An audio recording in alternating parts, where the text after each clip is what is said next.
हमारे साथ राष्ट्रवादी कांग्रेस की सांसद और नेता सुप्रिया सुले हैं। झुग्गी झोपड़ी हो लोगों से मिल रही हैं क्योंकि चुनाव का दौर है। कई लोग उनके मिल रहे हैं, उत्साह भी नजर आ रहा है। आप सुबह से लोगों से मिल रही हैं, चुनाव का दौर है, क्या उत्साह लोगों में आप पा रही हैं इस वक्त? चल रहा है इलेक्शन में माहौल तो होता ही है, लेकिन ये कॉरपोरेशन का इलेक्शन है, तो ये कार्यकर्ताओं का इलेक्शन। घेते मिताई एक से कॉरपोरेशन, ये सब कार्यकर्ता सहकारियों का इलेक्शन होता है और बहुत सालों के बाद आया है ये।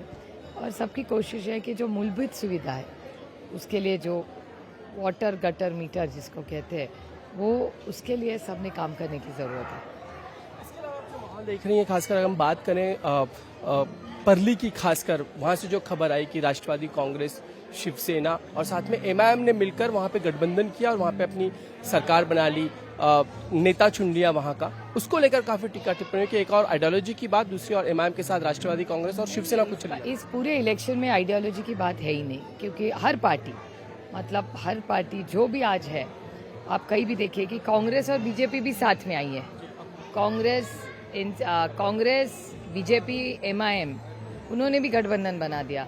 तो इस टाइम गठबंधन किसका किसी से कुछ समझ में ही नहीं आ रहा है। इसके अलावा बात करें खासकर, क्योंकि आइडियोलॉजी बिल्कुल दरकिनार कर दी है सबने मिलकर, खासकर हम बात करें बीजेपी जो आइडियोलॉजी की बात करती है अकोट में और अंबरनाथ में। नहीं, अभी बीजेपी ने तो आइडियोलॉजी छोड़ दी है, ऑब्वियसली कि दिख ही रहा है जिस तरह से आइडियोलॉजी के साथ। और हर पार्टी, बीजेपी की हर पार्टी ने छोड़ दी ऐसा लग रहा है। और इसीलिए मुझे ऐसे लगता है कि इस बार का ये इलेक्शन कुछ अलग ही है। ये नॉर्मल महाराष्ट्र का इलेक्शन नहीं है। जो सत्ताधारी है उन्होंने हर पार्टी को तोड़ मरोड़ के, जो अभी जो हो रहा है महाराष्ट्र में, वो महाराष्ट्र की राजनीति के लिए एक धोखे की घंटा है। मुख्यमंत्री देवेंद्र फडणवीस से दावा करते हुए नजर आए कि 29 मनपा के चुनाव में 27 में उनका महापौर बैठेगा, 27 मनपा में बीजेपी का महापौर बैठ सकता है ना, तोड़ फोड़ मरोड़ करके हो ही सकता है, तो 100 भी हो सकते हैं। इसके पहले इतना ये दावा करना, क्या बीजेपी ने स्ट्रैटेजी इस तरीके से बना ली कि वो नहीं, आपको याद होगा लोकसभा में अब की बार 400 पार, आपने देखा क्या हुआ। और जिस तरह से पार्टी तोड़ी या अलायंसेस तोड़े, हर पार्टी में से जो चुन के आता है फिर उसको तोड़ा जाता है। तो इस हिसाब से एक भी क्यों छोड़ते, पूरा ही उनका रिजल्ट आ सकता है।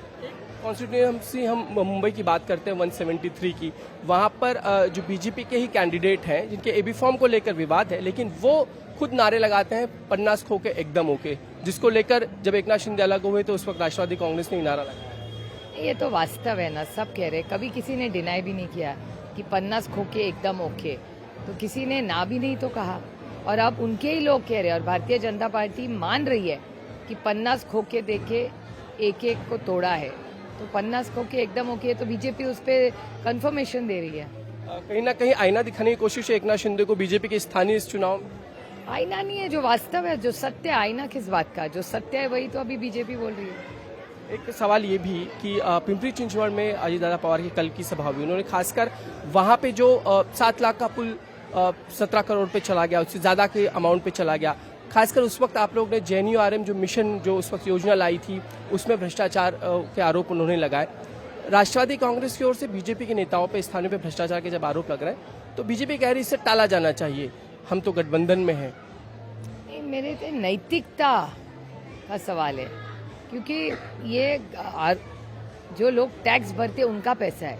किसी की पार्टी में गलत काम किया होगा तो उस पर एक्शन तो होना चाहिए। अगर हर जगह कॉम्प्रोमाइज करे तो देश कैसे चलेगा? खासकर पिंपरी चिंचवड़ में आप दादा हमेशा ये कहते हैं कि 25 साल राष्ट्रवादी कांग्रेस की ओर से उन्होंने ध्यान दिया, हर एक चीज़ पे उन्होंने विकास के लिए फोकस किया, लेकिन बीते 5 सालों में जो है सारा का सारा बीजेपी की सत्ता रही, वहाँ पे उन्होंने सारा का सारा मिस कर दिया। क्या ये सूरत हाल वहाँ का था? नहीं, आप देख सकते हैं ना, फील्ड डेटा ड्रिवन देखिए ना, खुद आप जाके भी आपके रिपोर्टर का देखिए। बहुत दुख की बात है कि पिंपरी चिंचवड़ एक बहुत अच्छा शहर था, लेकिन जो बड़े बिग टिकट प्रोजेक्ट्स आए उसमें कॉस्ट एस्केलेशन इतना बड़ा है। मुझे आश्चर्य लगा, क्योंकि माननीय मोदी जी हमेशा कहते थे भ्रष्टाचार मुक्त भारत करेंगे, लेकिन उन्हीं के विचारों के ये जो लोग महाराष्ट्र में और पिंपरी चिंचवड़ में काम कर रहे हैं, वो तुम ना मोदी जी का भी नहीं सुन रहे हैं।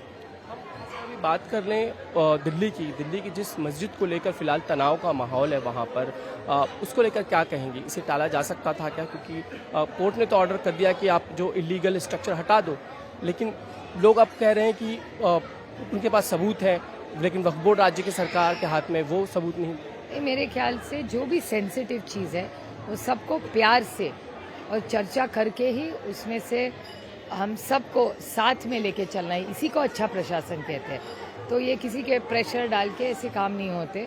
समाज में हर स्टेक होल्डर, ये सरकार की जिम्मेदारी होती है, और अगर तनाव का वातावरण हो तो सरकार ने प्यार से, अमन से इसमें रास्ता निकालना चाहिए। रात के वक्त में बुलडोजर लेके वहाँ पे जाना और टूनी कार्रवाई को अंजाम देना काफी, मेरे ख्याल से ऐसी क्या चीज़ें होती है कि रात को करनी चाहिए। मेरे ख्याल से जो भी होना चाहिए वो सबको साथ में लेके चलना चाहिए।